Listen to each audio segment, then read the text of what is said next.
lorsque le soleil sera obscurci, lorsque les étoiles tomberont, lorsque les montagnes seront ébranlées, lorsque les chamelles seront abandonnées, lorsque les bêtes sauvages seront rassemblées, lorsque les mers bouillonneront, lorsque les âmes réintégreront les corps, lorsque la petite fille qui est enterrée vivante s'interrogera sur le crime qu'elle a commis pour être tuée, lorsque le paradis sera rapproché, lorsque le ciel sera tiré, alors toute âme saura enfin ce qu'elle aura accompli.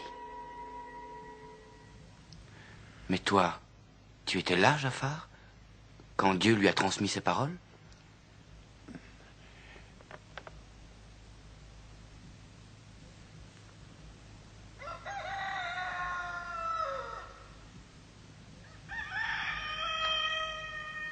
L'aube se lève, il faut partir.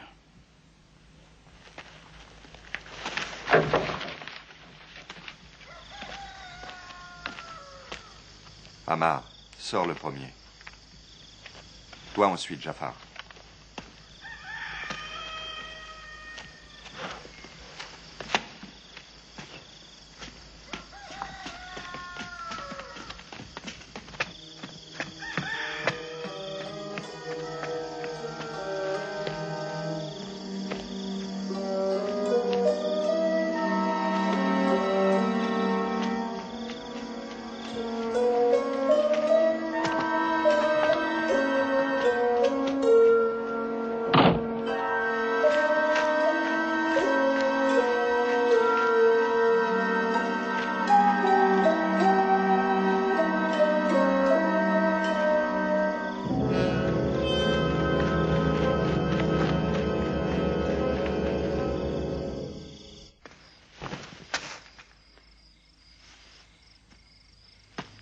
Ammar. Ta mère a été morte d'inquiétude toute la nuit. Oh, je regrette sincèrement. Où est-ce que tu étais? Tu étais encore avec Mahomet. Mais qu'allons-nous devenir? Pardonne-moi. Tout est ma faute, mon fils. Ce Dieu nous a protégés pendant toute notre vie. Pourtant, il est tombé. Il n'est pas capable de se protéger lui-même. Mais qu'est-ce qu'on a bien pu te raconter encore? Le vrai Dieu est invisible. Il n'est pas fait d'argile. Ammar, nous voyons les dieux dans la Kaaba tous les jours. Je redoute le pire pour toi. Tu écoutes des paroles qui finiront par te nuire. Je ne fais qu'écouter Mahomet, personne d'autre. Mahomet est généreux. C'est vrai, il partage, il donne. Jamais il ne croisera quelqu'un sans lui sourire. Mais il répand des idées très dangereuses.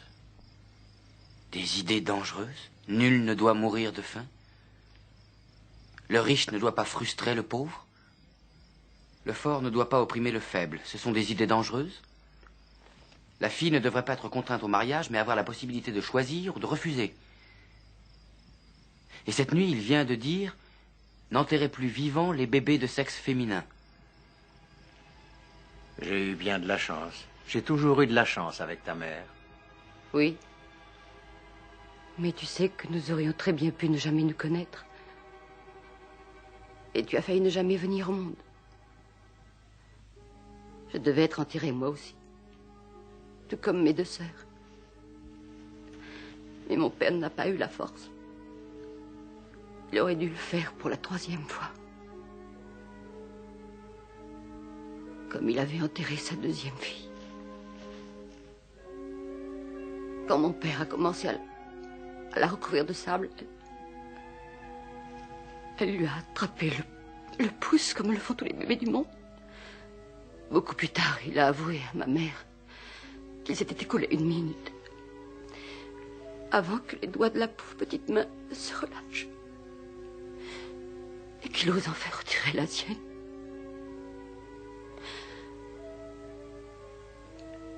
Quand je suis venue au monde, mon père est sorti de la maison hurlant qu'il n'avait pas la force de recommencer, qu'il n'aurait jamais la force de recommencer.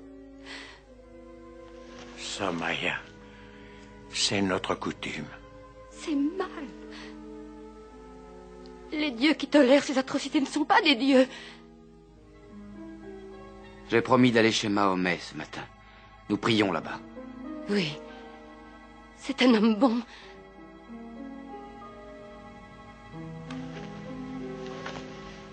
Oui. Oui, tu peux y aller.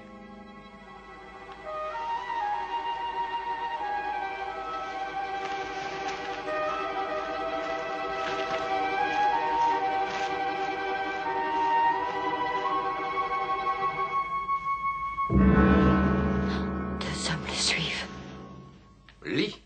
Mahomet ne sait ni lire ni écrire. Non, mais il parle. Qu'est-ce que tu as dit? Lui, il parle. Mais toi aussi. Et tu vas nous le prouver immédiatement. Qu'est-ce qu'il dit, Mahomet? Je t'écoute. Ce sont les paroles de Dieu, pas les siennes. Quel Dieu? Quelle parole? Un Dieu qui parlerait. Alors... Ton Mahomet se parle tout seul, un simple d'esprit. Quand Dieu transmet son message à Mahomet, celui-là se souvient de chaque mot et il le raconte à ceux qui savent écrire. Ce sera le Coran. Mahomet s'est affamé en se perdant dans tous ses rêves. Il se cache sous un manteau en fermant les yeux. Ses yeux sont clos, mais son cœur est ouvert. Toi, tu vas le frapper pour son impertinence. Allons, à quoi cela avancerait-il? Est-ce que Mahomet se rend compte? Nous vivons ici en donnant asile aux dieux. Nous détenons la Kaaba. Chaque année, toutes les tribus d'Arabie viennent ici, à la Mecque, pour prier et nous acheter nos produits. Alors est-ce qu'il nous faudrait remplacer les 300 dieux différents par un dieu unique, que nul ne peut voir, mais qui est censé se trouver à Taïf, à Médine, ici, sous mon toit, à Jérusalem, ou même sur la Lune? Et que va devenir la Mecque? Les dieux sont aussi bien l'objet de notre adoration que notre moyen de vivre. On ne peut pas acheter et vendre Dieu. Prends garde, tu es de nouveau à 2 doigts du fouet. Ammar, montre-toi raisonnable. J'ai une question à poser. Mahomet a enseigné que l'esclave était l'égal de son maître. Le pauvre Bilal, que je me suis offert avec mon argent, est mon égal. Oui. Mahomet a dit... Devant Dieu, les hommes sont égaux comme peuvent l'être les dents du peigne. C'est une idée bien séduisante pour les esclaves et les mendiants. Elle leur donne des prétentions. Bilal, tu vas lui apprendre la différence qui peut exister entre un seigneur de la Mecque et son esclave. Prends ce fouet, non? Lacère son visage. Ses lèvres en retiendront peut-être la leçon.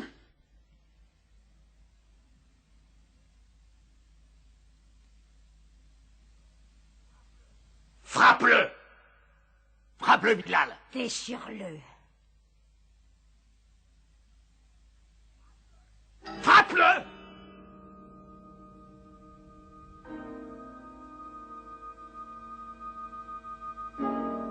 Frappe-moi.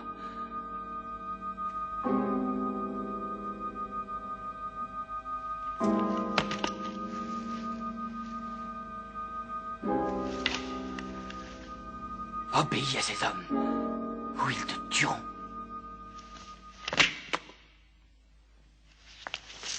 Vous voyez, c'est l'anarchie qu'ils prônent. Ils corrompent même nos esclaves.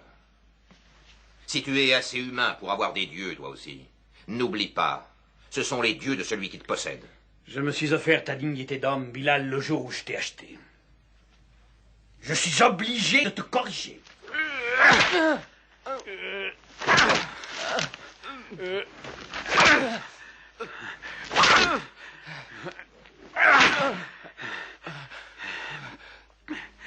Un Dieu, un seul. Un seul Dieu, un Dieu, un seul. Et qui est le plus fort à cette seconde? Ton maître ou votre Dieu? Un seul Dieu. Il n'existe qu'un seul Dieu, un seul. Apportez les pierres! Un Dieu. Allez-y!